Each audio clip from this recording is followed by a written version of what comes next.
administrasyon ay dahil sa politika. So wala na akong nakita na ginawa ng administrasyon na ito para sa kapayapaan at kaunlaran ng ating bayan. Kundi lahat ay mag-atake lang sa politika at sa mga taong hindi nila kaya takutin at hindi nila kaya bilhin. We cannot expect anything nice or any nice word from the Vice President in favor of the President and of the present administration. She will always use that excuse or defense of pamumulitika without really answering or responding directly to the issues.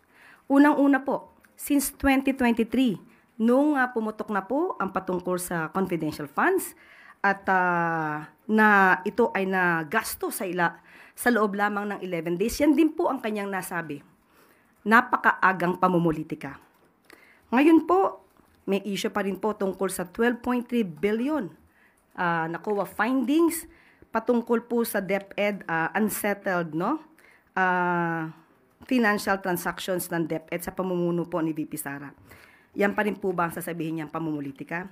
Ngayon, patungkol po dito sa pagpapaimbestiga ng Prime Waters, tandaan po natin, marami na po na mga kababayan natin, ang customers po ng Prime Water, na siyang umiiyak.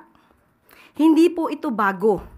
Kaya po nakakapagtaka kung bakit hindi ito nasolusyonan sa nakaraang administrasyon.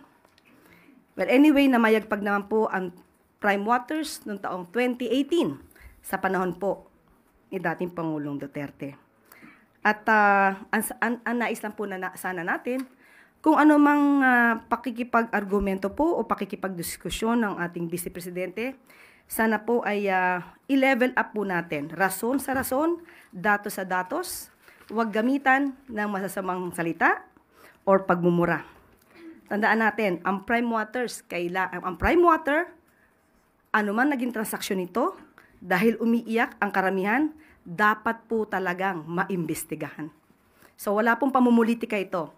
Hindi po lahat ng ginagawa ng administrasyon para sa taong bayan ay pulos or pamumulitika. Kailangan pong trabahuhin, obligasyon po ng gobyerno at ng Pangulo na tugunan ang lahat ng hinaing ng taong bayan.